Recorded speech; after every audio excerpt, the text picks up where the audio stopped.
You want to listen to a podcast? By who? Georgia GOP Congressman Doug Collins. How is it? The greatest thing I have ever heard in my whole life. I could not believe my ears. In this house, wherever the rules are disregarded, chaos and mob rule. It has been said today, where is bravery? I'll tell you where bravery is found and courage is found. It's found in this minority who has lived through the last year of nothing but rules being broken, people being put down, questions not being answered. And this majority say, be damned with anything else. We're going to impeach and do whatever we want to do. Why? Because we won an election. I guarantee you, one day you'll be back in the minority and it ain't gonna be that fun. Hey everybody, it's Doug Collins. Welcome back to the podcast. Glad to have you with us today. Got something we haven't done in a while here after the break. We're going to cut you in. I'm just going to do some headlines. We're going to talk about some stuff. We've hit on some in-depth issues recently, but I just want to do what we've done in the past, and that's just sort of take the headlines, current headlines, talk about them, give you some insight, especially stuff going on in D.C. and going on across the country. Really some interesting things. California is out there again. California, as someone once told me, and you get offended if you don't, all the cereal state stuff comes from there. Nuts, fruits, and flakes. I mean, you get the weirdest stuff coming out of California. Today will not surprise you what you're going to see on the Doug Collins podcast here just in a few minutes right after the break. A lot going on. Messier made his appearance, by the way. This is Wednesday, but this is Messier made his appearance. Messier made his appearance in Miami to the acclaim of everyone. We'll see how this all goes. But I think he won a place in my heart really last week. And it's a little bit of a fun fact. He was spotted at Publix with his family just buying groceries, sort of, fitting in the Miami lifestyle. So, again, and the interesting thing about it is this is a man who can go through Europe and many places in South America and others and be completely mobbed. Hardly anybody noticed him in the Miami Publix. Just saying, folks. Soccer's maybe the world sport, but it's got a long way to go here in the United States. But lots to go here on headlines here on the Doug Collins podcast. We're going to catch you up to the latest political news, latest world news right now, just after the break. Be right back. Hey, everybody, you know about Legacy Precious Metals. Legacy Precious Metals, you hear from them. We talk once a month. We talk about Legacy Precious Metals, talking about precious metals being part of your portfolio, how they're your navigator. Well, now they're not only navigating in a new way, they're actually giving you a new way to buy gold and silver. In fact, Legacy Precious Metals has developed a revolutionary new online platform that allows you to invest in real gold and silver online. In a few easy steps, you can open an account online, select your metals of choice, and choose to have them stored in a vault or shipped to your door. I'm more of a ship to my door kind of person. I enjoy having them with me, but they can do it either way, and you can now do it online. It gives you real access to a dashboard where you can track your portfolio growth in real time, anytime. You'll see transparent pricing on each coin and bar. This puts you in complete control of your money. This platform is free to sign up for. Just visit legacypminvestments.com and open your account and see this new investing platform for yourself. Gold hedges against inflation and is against a volatile stock market. A true diversified portfolio isn't just more stocks and bonds, but a different asset class. This platform allows you to make investments in gold and silver, no matter how small or large, with just a few clicks. Remember, do as I have done. Go to legacypminvestments.com and get started today. And now you've got a new tool to help you along in your investments. Hey folks, MyPillow is excited to bring to you their biggest bedding sale ever. For a limited time, you're going to get the Giza Dream bed sheets for as low as $29.98, a set of pillowcases for only $9.98, and rejuvenate your bed with a MyPillow mattress topper for as low as $99.99. $99.99, get a mattress pillow topper. Look, they come in all sizes. They got all kinds of stuff, blankets. They've got duvets. They've got quilts. They got comforters. They got body pillows. They got bolster pillows. They got all at big, big discounts. And also, they're extending their money-back guarantee for Christmas until March 1, 2023, making them the perfect gift for your friends, your family, and for everyone you know. Folks, and just from a personal note here, I have the Giza Dream Sheets. They're on my bed right now. I slept on them last night. Some of the best sheets that we and Lisa and I have ever owned. They are worth, at this price, they're a steal. My wife and I have bought bed sheets, linens at much higher cost. It's supposedly much higher quality. These from MyPillow are at the highest of quality, and at a price like this, you can't beat it. So go now to MyPillow.com, use promo code Collins, Collins, or call 1-800-986-3994, and you'll get huge discounts on all the MyPillow bedding products, including the Giza Dream bed sheets for as low as $29.98, and get all your shopping done while qualities last. And remember, put in that promo code Collins for these discounts. All right. We are back. Let's talk about some things. Let's just start off where it's, I hate to say the easiest, but this past week or so, Joe Biden has been rolling out this issue of Bidenomics. And, it's, things that they say that they have done. And what's really interesting is that the press, not the press have called him out, but the social media has called him out. And the things that he emphasizes, I really want to talk about here for a few minutes, because when you think about Bidenomics, the thing that I think of, if you want to use the term Bidenomics, well, here's what you use for Bidenomics. It is make a mess, break a plate, crack a few eggs, and then go and try and fix it. And if it fixes, then you claim that you solved a problem. Folks, making a mess and then cleaning it up is not solving a new problem. It is making up and cleaning up a mess that you caused. And I think people are getting tired of this same old situation. We see it not just from Democrats, and as we do get some with Republicans as well, that we're just getting to the point of the created crisis is becoming more and more less tolerable to many people. I think that's why you see so much fluctuation in the people's sentiments nowadays. You see Joe Biden's approval ratings are not good. We see even the Republican side. We just this past weekend, you see Vivek Ramaswamy, someone who's no political background at all, in saying some stuff that probably he can't do, just in all fairness, as president, but yet it's hitting a nerve because he's speaking plain truth. It reminds me a lot of Donald Trump in 2016, where he would just say it and didn't care about the political consequences. The problem is Biden's been in this for 50 years. And that is an issue. And when you look at Joe Biden for 50 years, all he does is speak political. And, we look at this in some of the things that he's talking about now with Bidenomics and the things that are going on. And let's just look at this. Unemployment below 4% for the longest stretch in 50 years. Well, let's think about this. He took office coming out of a pandemic. Jobs were coming back. Jobs were being replaced by the pandemic. Again, taking credit for something that was happening as the economy was coming back after a global pandemic. Now, granted, I'm glad to see that unemployment is low, but also unemployment was low before the pandemic hit, and every business had to shut down, and people were working. They couldn't get to work, and they were the whole situation of teleworking and not having a job. So again, this idea that Bidenomics has created these jobs is just frankly not completely truthful. And when people look around at jobs, they look around at some of them still not getting back to where they were before the pandemic. Inflation, which we'll talk about here in a minute, has been eating at paychecks for a long time. Again, it just rings hollow. It goes back to what I said. When you're sort of building off of a crisis, planning to solve a crisis that was fixing itself anyway, people are going to see through that after a while. Speaking of inflation, this is the one that just baffles me. When Joe Biden came into office, inflation was a little over 1%. 1%, a little over 1%.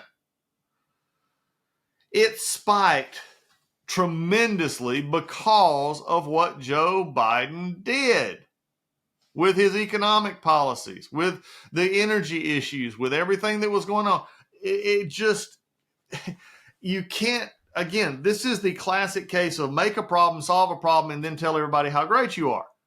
He's now saying inflation is cut in half compared to 1 year ago. Inflation right now is below 4%, just went below 4% just this past week, which is a significant increase and a significant discussion for the country, which is good for all of us, that inflation is not rising at 9% like it was just over a year ago. Again, this is why this election cycle is so important, folks. When you look at this and you begin to look at the statistics that are thrown out and statistics that are going, credit card debt, interest rates, labor force is there, regulations coming back, income's falling, government spending is just going out the roof, and yet you have Joe Biden claiming that Bidenomics is saving the world. Again, not a lot going on here, except when you look at it from the perspective of this is not happening because Joe Biden's policies. In fact, some of it is happening because of Joe Biden's policies. And I think this is where people are getting the disconnect, because you're seeing it, in your paycheck. You're seeing it at the grocery stores. You're seeing it in, shelves that for the longest time wasn't full. And now things are getting back to a little bit of normalcy. But yet we have interest rates on loans and others that have forced people out of the housing market, that have forced adjustable rate mortgages to go up 2% and 3%, adding thousands to payments. Again, when you look at the spending, you look at the government spending, you look at the stuff that is going on, you've got to realize that the crisis of inflation was manufactured basically in the Biden administration. And to say you're now solving, to say it's half of what it was a year ago, well, it's still 3 points higher than it was when you came in, Joe. Mr. President, you can't claim credit for stuff that you helped, really in many ways cause. People are just, they're not going to stick with it, I think, like you believe that they're going to stick with it. Moving on, we've talked about this on Friday's Finest. We've talked about it even in some of our episodes.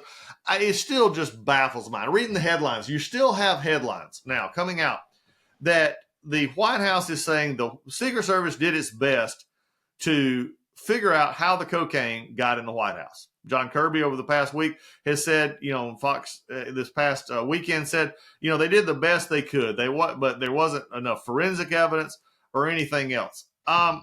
Number one, they didn't call in help with the FBI. This was caught under sort of their watch, so it would have been interesting if call in the FBI in case it may have been part of the Secret Service who actually left it there. They know what cubby it was in. At least finally now we're admitting what the cubby's in. We're now admitting that a key is lost, which again,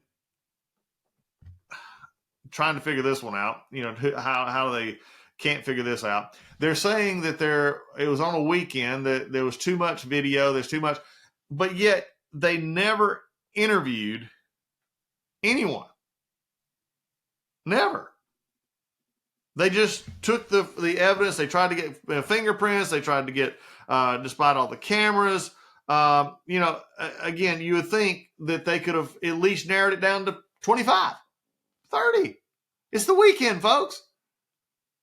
This is not a regular weekday when everybody's walking in, going to see everybody and moving around the White House like you see in the West Wing almost every workday, or even when the president is there. If there is true, as the president's press secretary and others have claimed, that the president and his family wasn't even there, then you're less likely to see more people there, because the main sources are either traveling with the president or nearby where he is, or everybody else is catching a break. Again, to continue this story, again, this administration is fascinating to me, because they seem to take things that could be put to bed easily and they drag it out. And people are continuing to wonder why it happened. All right. I have told you that California is, just really just the place that most of us just shake our head at and we wonder what's going on. Two things came out of California over this past week that need I think it's just some discussion. The first one was California Democrats in the Democrat legislature in California initially killed a bill that was Senate Bill 14 that would have increased penalties for child traffickers and would added the crime to a list of serious felonies in California. Anyone convicted of at least 3 serious felonies would face a prison sentence between 25 years to life. Earlier this week, they killed this bill, chose not to advance it out of the Public Safety Committee, and because they oppose longer prison sentences, arguing it's not a deterrent to crime. Now, this is a mandatory minimum issue. I get it to a point. But when you look at this, it was not at the child trafficking, things that we are seeing that are horrific, and we've seen it from Georgia to California and everywhere else. it's not any wonder why after a little bit they finally decided, hey, we need to advance this bill, because those victims of child trafficking in California were very emotional who were trying to get this bill passed when going through it. There's better ways to do criminal justice reform than simply saying we're not going to punish criminals. In fact, criminal justice reform without holding accountability is in no way, shape, form, or fashion criminal justice reform. In fact, it's not right. That's why the First Step Act, that's why, working with bail reform, working with these other issues is so important to make sure that accountability is met, that public safety is met, that our police have the resources they need, while at the same time our DAs and our prosecutors are able to actually prosecute crimes and not just let people off. I mean, California right now is rampant with crime and petty theft because they have chose basically not to prosecute anything under $1,000. You walk into a store in San Francisco, Los Angeles, San Diego, and you walk out with less than $1,000, there's really nothing going to happen to you. In fact, the stores are not even going to stop you. And that's why you have the Walgreens, the CVSs, and others in the state closing and moving other places. Again, it's almost like Joe Biden here. I don't get the factor here that was said, hey, optics on this may not be really good. Let's see if we can work on it. If you had an issue with at least 3 serious felonies, again, you have to be convicted of at least 3 serious felonies for 25 years to life. I think this is going to be an issue that, most people especially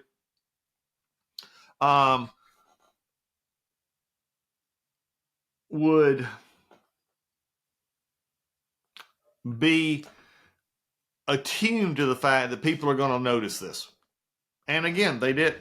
Then, on Thursday, finally, after a lot of outrage, a lot of this coming out, is the Democrats are admitting they made a bad decision in not moving the bill forward. So, we'll see.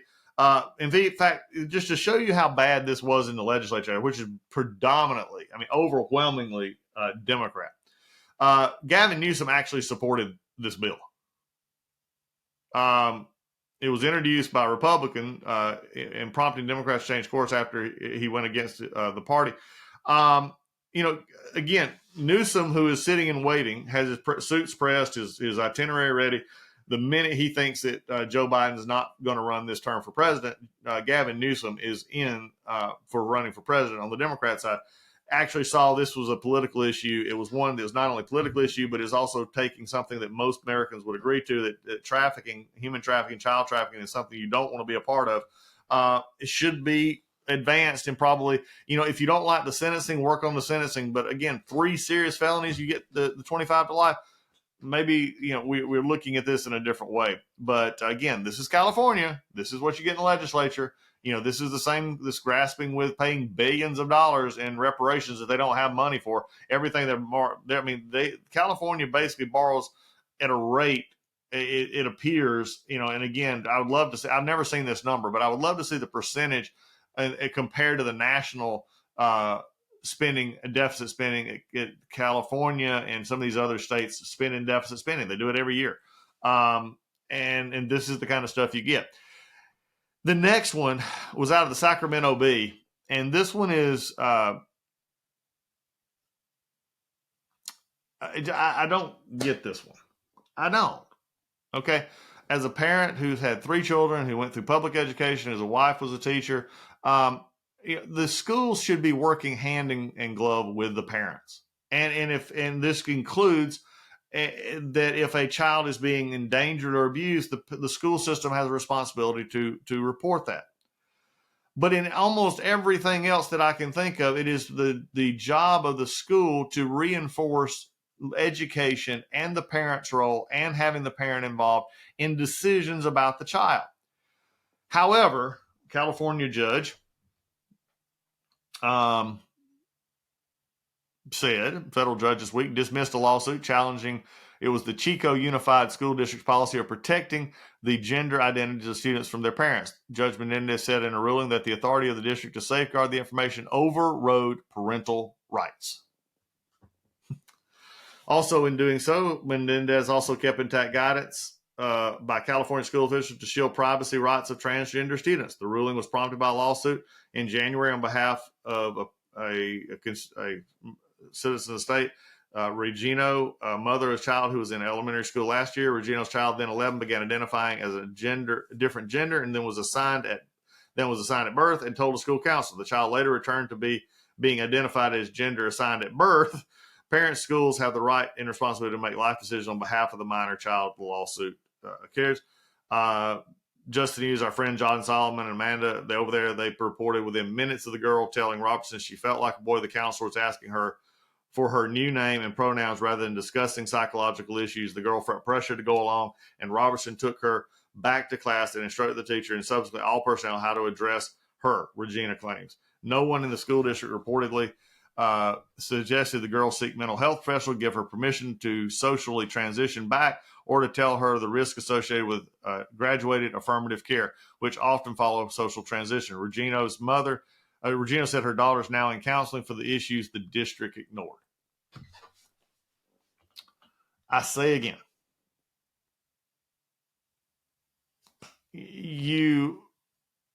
the amazing hypocrisy of this issue on the left is just stunning to me. You do not want, you kid under 16, they can't drive a car. They can't have a contract. They can't, just the list goes on and on and on and on.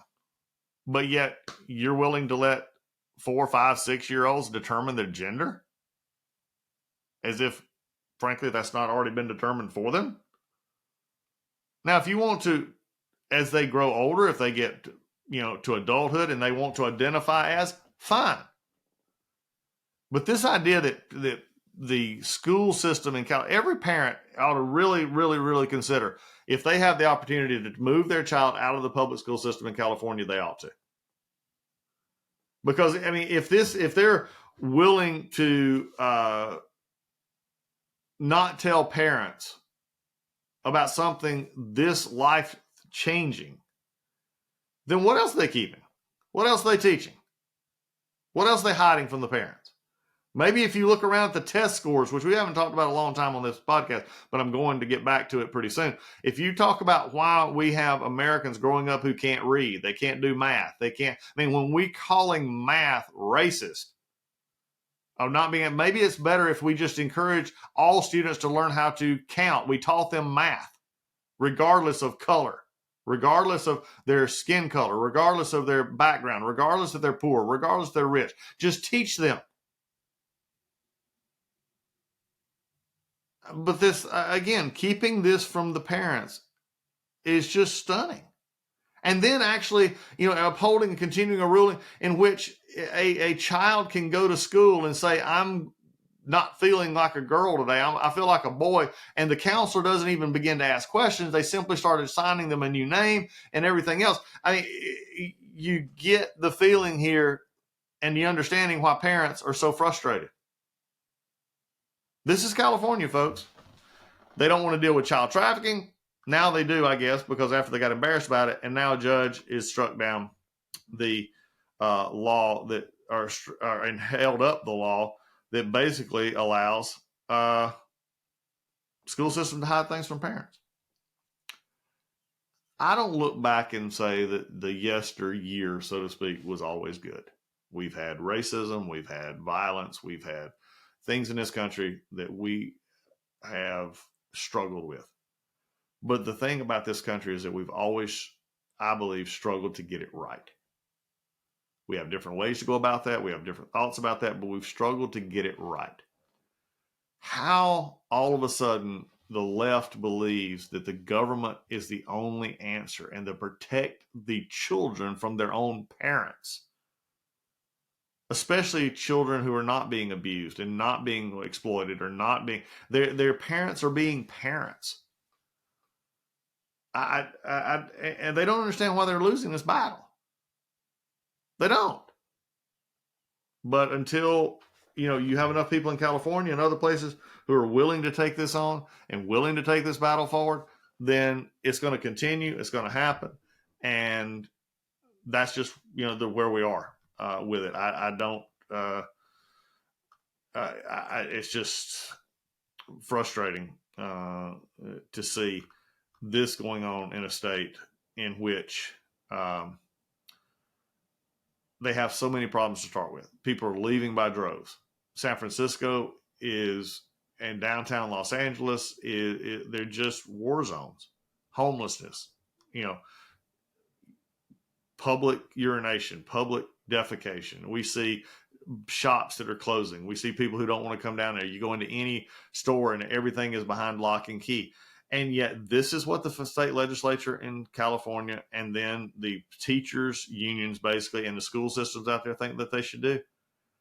Folks, I'm reading the headlines. I don't get it. So if that's where we're at with this, then maybe we need to figure out a new plan as we go along. Last one I'm going to touch on today, though, is headlines, and this one is just funny to me. Headline out of Wall Street Journal, Christopher Wray began his hearing last week. He said he didn't understand or was unaware of why the FBI's reputation had tanked. He said, and he tried to point out the 38,000 personnel, which I agree with him. 99% of those folks, they're out there, they're doing their job. They're not the problem for the perception. And it said who they battle. And he went on the gripe that his work was overshadowed by the one or two investigations that seemed to capture all the headline. Whose fault is that? Those 1 or 2, 5 or 10 probes, really, this is out of the Wall Street Journal, are hardly any tiny affairs, but some of the biggest scandals in FBI history, in part because the Bureau's action had violated bedrock American principles.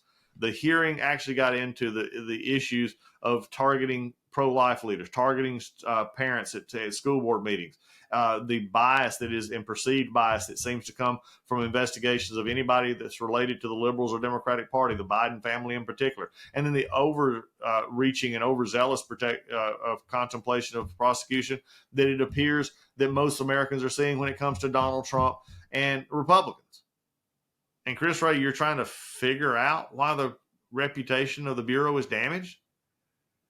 Maybe look in the mirror, read a headline, try something here, because right now everybody else is seeing it. They believe there's two systems of justice in this country, and they believe that the FBI is turning a cold eye toward it. They're a deaf ear toward it. They don't understand it, and you're continuing on what has become what they view as a politicization of the FBI. Again, the outrage in this country, if it was just simply turned on the left, would be devastating, and it would be over in a heartbeat.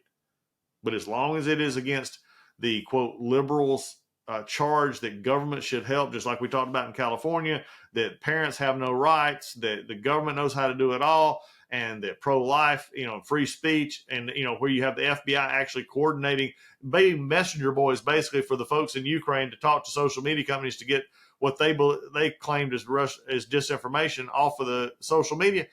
It's no wonder why people don't trust the FBI anymore. And this is sad, because the vast majority of folks who work in the FBI, the vast majority of them do it good every day.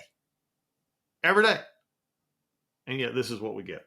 Chris Wray didn't really understand why those so few investigations tainted the FBI's reputation. Well, Chris Wray, unfortunately, it is your lack of action on many of these and your lack of work on many of these things that has caused the FBI's reputation to go where it is at. And Merrick Garland has not helped as the Attorney General.